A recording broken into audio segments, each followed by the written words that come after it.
एक निर्धन ब्राह्मण अपनी पत्नी के साथ रहता था। उसकी गरीब हालत देखकर गांव के लोगों ने सोचा कि थोड़ा चंदा इकट्ठा करके क्यों ना कुछ इसे काम करा दिया जाए। गांव के चौधरी की देखरेख में चंदा इकट्ठा किया गया तथा उससे ब्राह्मण को एक घोड़ा तांगा दिलवा दिया गया।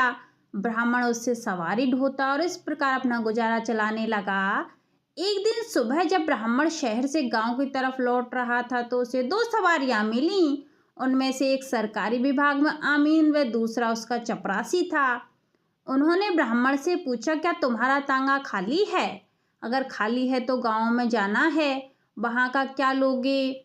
ब्राह्मण ने कहा कि खाली है और आमीन साहब से वहां के 5 रुपये लूंगा और चपरासी से 2 रुपये लूंगा। आमीन ने कहा कि ऐसा क्यों? इस पर ब्राह्मण ने कहा कि चपरासी की आय कम होती है और आपकी आय ज़्यादा है, इसलिए किराया कम लूँगा और आपसे ज़्यादा लूँगा। सौदा तय हो गया। सफ़र करीब 10 किलोमीटर का था। दोनों तांगे में बैठ गए और चल दिए।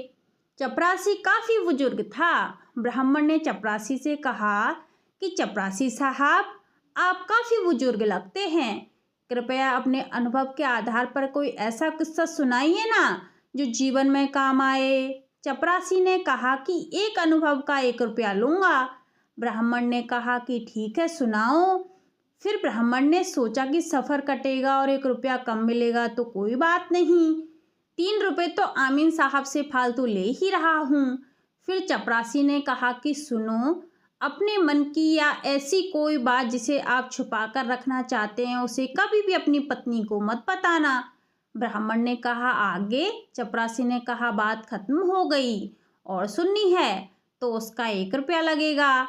फिर ब्राह्मण ने सोचा, अभी तो आमीन के 2 रुपये और बचे हैं, क्यों ना एक बात और सुन ली जाए। फिर उसने कहा, ठीक है, सुनाओ। फिर चपरासी ने कहा कि जिस बात को 4 आदमी कहें उसे मान लेना चाहिए। ब्राह्मण ने पूछा, आगे? चपरासी ने कहा कि बात खत्म हो गई, अगली बात के लिए अगर 1 रुपया देने के लिए सहमत हो तो सुनाऊं। ब्राह्मण ने कहा कि ठीक है, सुनाओ। चपरासी ने कहा कि मुर्दे को कंधा देना चाहिए, वह कुछ दूर उसके साथ साथ चलना चाहिए। ब्राह्मण समझ गया कि चपरासी साहब की बात खत्म हो गई और अब अगली बात सुनी तो उसका 1 रुपया और लगेगा जो मूल किराए से जाएगा। इसके बाद ब्राह्मण ने और कोई बात सुनने को नहीं कहा। उन दोनों सवारियों को उतारकर ब्राह्मण अपने घर पहुंच गया। अगले दिन ब्राह्मण सुबह तांगा लेकर शहर पहुंच गया। रास्ते में उसने देखा कि भीड़-भाड़ लगी हुई है। थोड़ा आगे चलकर देखा, वहां पर पुलिस भी खड़ी थी। उसने तुरंत तांगा वापस मोड़ लिया क्योंकि वह जानता था कि पुलिस वाला कुछ न कुछ काम बता देगा और पैसा देगा नहीं। तभी एक पुलिस वाले की नज़र उसके तांगे पर पड़ गई और उसने कहा, अरे तांगे वाले, इधर आ। फिर ब्राह्मण रुक गया और समझ गया कि अब तो आज मैं फंस गया, शाम तक आज कुछ नहीं कमा पाऊंगा। फिर पुलिस वाले ने कहा कि इस आदमी का एक्सीडेंट हो गया है, यह मर गया है, इसे पोस्टमार्टम के लिए ले जाओ, इसे उठाकर तांगे में डाल और मोर्चरी में ले जा।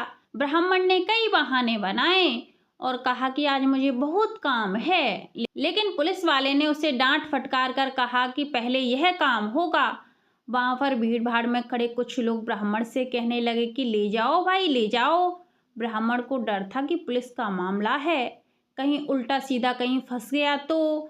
फिर ब्राह्मण को चपरासी की बात याद आ गई कि जब 4 लोग कहें तो बात मान लेनी चाहिए।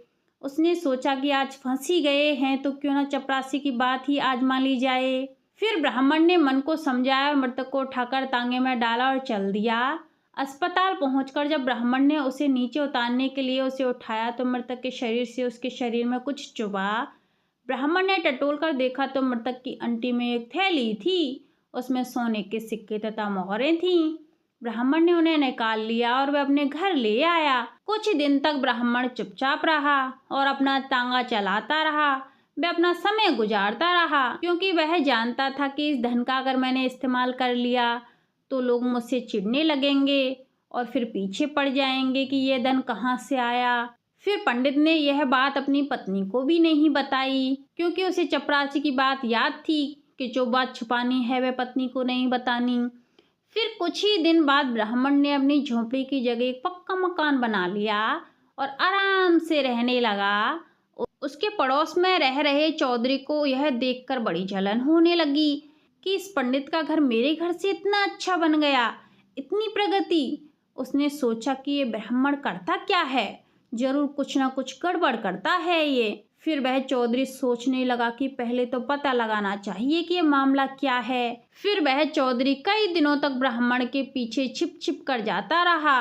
वह पता करने की कोशिश करता रहा, लेकिन पता नहीं चल सका। फिर थक हार कर जब एक दिन शाम को वह घर लौटा तो सोचने लगा कि कैसे पता चले। तभी चौधरी की पत्नी मायके से आई। उसने देखा कि उसके पड़ोस में इतना अच्छा मकान बन गया। जब उसे पता चला कि वह ब्राह्मण का मकान है तो उसे बहुत जलन हुई। वह आकर चौधरी पर लाल पीली हुई कि सुबह से शाम तक 2 किलो तम्बाकू बुक्के में भर भर कर लोगों को पिलाते हो, कुछ भी करते धरते नहीं हो। देखो ब्राह्मण ने कितनी जल्दी इतनी तरक्की की है, क्यों ना तुम भी शहर जाकर कोई काम करो।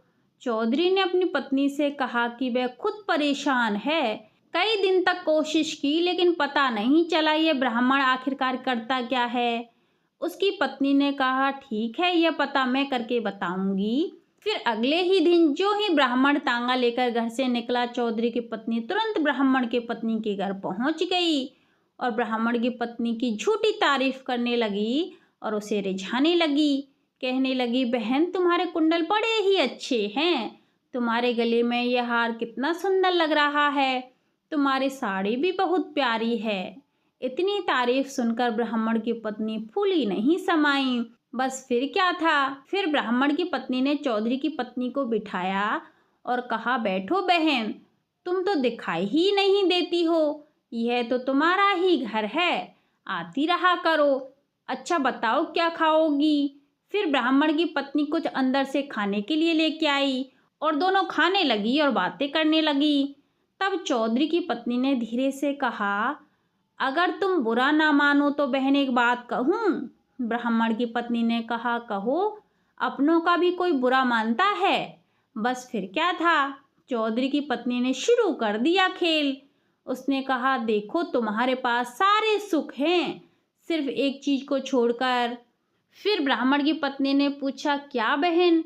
फिर चौधरी की पत्नी ने कहा कि तुम्हारे पति तुम्हें अपनी सारी बातें बताते हैं कि वो क्या करते हैं, कैसे पैसा कमाते, और हमारे चौधरी जी मुझसे पूछे बगैर कोई भी काम नहीं करते, शाम को आते ही एक एक मिनट का हिसाब देते हैं। ब्राह्मण की पत्नी ने कहा, चिंता ना करो बहन, आज से मेरे पति भी एक एक मिनट का हिसाब देंगे। शाम को ब्राह्मण जब घर लौटा तो उसकी पत्नी ने खाना नहीं बनाया था और तैयार बैठी थी। उसका चेहरा देखकर ब्राह्मण भी समझ गया कि आज कोई बात जरूर है। ब्राह्मण ने पूछा, क्या बात है, तुम्हारी तबीयत ठीक नहीं है। फिर ब्राह्मणी ने गुस्से में कहा कि तुम्हारी वला से क्या, तुम मेरी परवाह करते ही कहाँ हो। ब्राह्मण को शक हो गया कि कोई ना कोई चक्कर आज जरूर है। फिर उसने कहा कि बताओ तुम्हारी परवाह कैसे नहीं करता मैं। फिर ब्राह्मण की पत्नी ने कहा कि तुमने मुझे आज तक कुछ बताया है कि तुम कितना पैसा कमाते हो, कहाँ से कमाते हो, जिससे ये मकान बनवाया है, और तुम तांगा चलाने के अलावा और क्या क्या करते हो। अब ब्राह्मण का शक यकीन में बदल गया कि जरूर कोई मेरी असलियत मेरी पत्नी के जरिए जानना चाहता है, लेकिन उसे चपरासी की बात भी याद थी। फिर ब्राह्मण ने कहा, पूछो क्या पूछना चाहते हो। फिर ब्राह्मण की पत्नी ने कहा कि पहले तो यह बताओ कि तुमने इतना धन कहाँ से लिया जिससे एक घर बना। और फिर ब्राह्मण समझ गया कि हो ना हो यह पड़ोसी चौधरी की चाल है। ब्राह्मण जानता था कि वह मूर्ख अपनी पत्नी के कहने पर चलता है। फिर ब्राह्मण ने सोचा और अपनी पत्नी से कहा कि देखो, मैं तुमसे बहुत प्यार करता हूँ और मैं तुम्हें दुखी नहीं देखना चाहता, इसलिए मैंने तुमको कभी भी अपने बारे में नहीं बताया। तुम मेरे कष्टों के बारे में सुनकर दुखी हो जाओगी, परंतु जब तुमने जिद कर ही ली है तो मैं आज तुमसे कुछ भी नहीं छुपाऊंगा। ब्राह्मण ने कहा, देखो किसी को बताना नहीं, मैं सुबह तांगा लेकर शहर में जाता हूँ, वहाँ पर थाने के सामने एक आदमी है, वह 500 रुपये देकर एक जूता मारता है, मैं रोजाना वहाँ जाता हूँ। शहर के बड़े बड़े धनवान लोग भी वहाँ आते हैं। बहुत लंबी लाइन लगी रहती है। मैं भी उस लाइन में लग जाता हूँ और 50 जूते लगवाता हूँ तथा थोड़ी देर सुस्ताने के बाद फिर से लाइन में लग जाता हूँ, फिर 50 जूते लगवाता हूँ। इस तरह से 500 रुपये प्रतिदिन कमाकर इकट्ठा किया है ये सब धन। पत्नी ने सोचा कि मैं भी कितनी बड़ी मूर्ख हूँ कि मेरे पति इतना परिश्रम करके आए हैं और मैंने उनके लिए खाना भी नहीं बनाया। ब्राह्मण मन ही मन बहुत खुश हो रहा था कि चौधरी को अब जरूर सबक मिलेगा। ब्राह्मण जल्दी से खाना खाकर सोने का बहाना कर कर लेट गया। उसकी पत्नी तुरंत चौधरी के घर पहुंच गई और सारी बात बताकर कहने लगी, मेरे पति मुझसे कोई भी बात नहीं छुपाते हैं। चौधरी की पत्नी ने कहा, सच कहती हो बहन, तुम बड़े नसीब वाली हो। शाम को चौधरी घर आया तो उसकी पत्नी ने आते ही सारी बात चौधरी को बताई और फिर कहा कि तुम तो शरीर में भी ब्राह्मण से बहुत अच्छे हो। वह एक बार में 50 जूते लगवाता है, तुम तो 100 भी लगवा सकते हो। अब तो हम भी बहुत जल्दी ही पैसे वाले बन जाएंगे।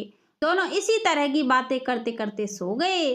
सुबह उठकर चौधरी की पत्नी ने खाना बनाया और कपड़े में लपेटकर चौधरी के हाथ में दे दिया और कहा कि जाओ तुम भी देख के आओ। चौधरी बाजार खुलने के समय से पहले ही शहर पहुंच गया और थाने के सामने पहुंचकर उस आदमी को तलाशने लगा। चौधरी को यह डर था कि लाइन ज़्यादा लंबी ना लग जाए, इसलिए वह इधर उधर देख रहा था। उसने थाने की दीवार के ऊपर से थाने के अंदर झांक कर देखा तो 2-3 बार ऐसा करने पर थाने में खड़े संतरी को उस पर शक हुआ और उसे बुलाकर उससे पूछा, क्या बात है भाई, तथा उसकी तलाशी भी ली। चौधरी ने बताया कि मैं उस गांव का चौधरी हूँ और यहाँ कोई आदमी 500 रुपये देकर जूते मारता है, मैं भी उसके पास जूते लगवाने आया हूँ। सिपाही ने सोचा कि पागल लगता है, यह ऐसे जाने वाला तो है नहीं। फिर संतरी ने कहा कि मारता तो यहीं सामने ही था, पर आज उसने रेट कम कर दिए हैं, इसलिए ग्राहक वापस चले गए हैं। फिर चौधरी ने पूछा, कितने कम हो गए हैं आज रेट?